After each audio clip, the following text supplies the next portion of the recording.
حضرت عائشہ روایت کرتی کہ بلال رات کے وقت اذان دیتے تھے، یعنی تہجد کی مراد ہے. فقال رسول اللہ صلی اللہ علیہ وسلم کلوا واشربوا حتی یؤذن ابن ام مکتوم، یعنی کھاؤ اور پیو، یعنی بلال کی اذان پر سحری بند نہ کرو بلکہ کھاتے پیتے رہو یہاں تک کہ ابن ام مکتوم اذان دیں، اور ان کی اذان ایک طرح سے فجر کی اذان تھی. فإنه لا يؤذن حتى يطلع الفجر، وہ اذان نہ دیتے تھے یہاں تک کہ فجر طلوع ہو جاتی. قال القاسم ولم يكن بين آذانهما الا ان يرقى ذا وينزل ذا، اور ان کی اذان کے درمیان کو بہت زیادہ فرق نہیں ہوتا تھا، بس اتنا کہ ایک چڑھتا تھا اور ایک دوسرا اتر رہا ہوتا تھا. اب اس میں آپ یہ کہیں گے کہ شاید یہ کہ ایک کے بعد فوراً دوسری اذان، تو اس کا مطلب یہ نہیں. اس کا مطلب یہ کہ ایک جب اذان دے چکتا تو اس کے بعد وہاں بیٹھ کر اپنا ذکر وغیرہ کچھ کرتا اور اتنی دیر میں دوسری اذان کا وقت ہو جاتا. یعنی ان دونوں اذانوں میں کوئی کئی گھنٹوں کا فرق نہیں تھا بلکہ ایک مناسب سا فرق ہوتا تھا.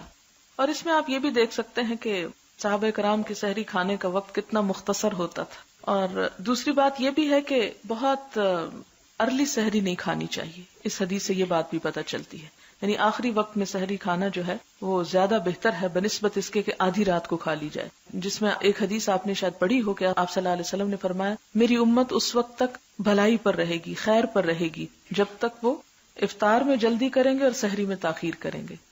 باب تعجیل السحور، سحری کھانے میں جلدی کرنا. جلدی سے مراد یہ نہیں ہے کہ آدھی رات کو کھانا، مراد یہ ہے کہ نماز کا بھی خیال رکھا جائے. یہ نہ ہو کہ انسان سحری کھاتا چلا جائے، پہلے یہ کہے کہ ابھی تو اذان شروع ہوئی ہے اور پھر اذان ختم ہو جائے اور اس کے بعد یہ کہ ابھی تو 5-6 منٹ اور، تو اتنے میں نماز کھڑی ہو جائے. تو ایسا نہیں کرنا چاہیے. حدثنا محمد بن عبید اللہ حدثنا عبد العزیز بن ابی حازم عن ابی حازم عن سہل بن سعد رضی اللہ عنہ قال، سہل بن سعد کہتے ہیں کنت اتسحر فی اہلی، میں اپنے گھر والوں کے ساتھ سحری کرتا، ثم تکون سرعتی، پھر میں جلدی کرتا، ان ادرک السجود، کہ میں سجدہ پالوں یعنی نماز میں پہنچ جاؤں، مع رسول اللہ صلی اللہ علیہ وسلم، رسول اللہ صلی اللہ علیہ وسلم کے ساتھ.